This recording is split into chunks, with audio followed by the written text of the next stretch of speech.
In order to stitch a U, I'm going to show you why. You see that these are part of the boxer shorts, step 10. You have to stitch a U, or it's called the crotch seam. We will draw a line and you will stitch on the line. But in order to stitch this curve, we're going to practice on this piece of paper. All right? I'm going to take away my seam gauge. I'm going to put my paper in. I'm going to back stitch. And now I'm going to stitch on my line. You notice though, I do not have a straight line. It's going to start to curve. So when it starts to curve, I want to stop. I want to stop with the needle in. I want to lift and I want to turn it a little bit. What you're going to stitch are tiny little pivots.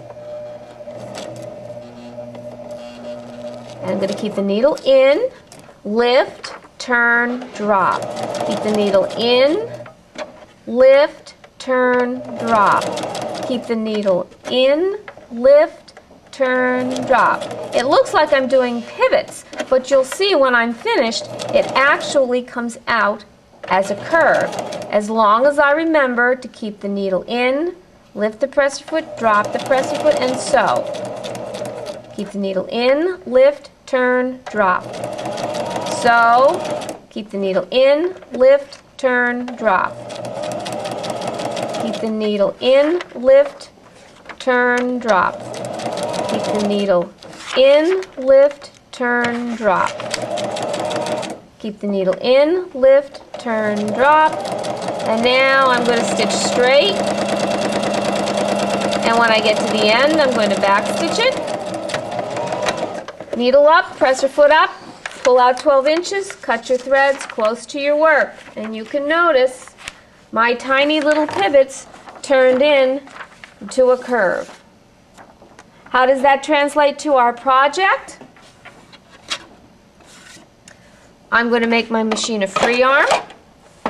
Remember, half the fabric goes underneath, the other half goes on top. I'm going to back stitch it, and now I'm going to stitch. I go straight until I start to turn.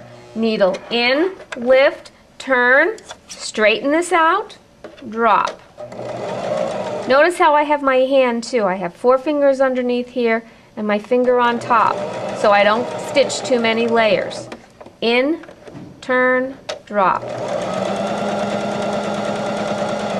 I'm going to go right over the seam.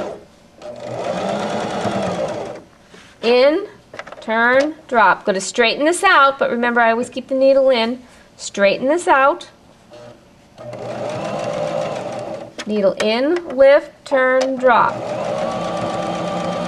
Needle in, lift, turn, drop. Needle in, lift, turn, drop. Now I'm going to sew straight up, and I'm going to back stitch at the end. Needle up, presser foot up, pull out 12 inches, cut my threads close to my work, come over here, and cut it. So now you know why I am having you practice with the U, is so that when you go to put your pants together, your shorts, you have the U here, you've already practiced, you know what to do.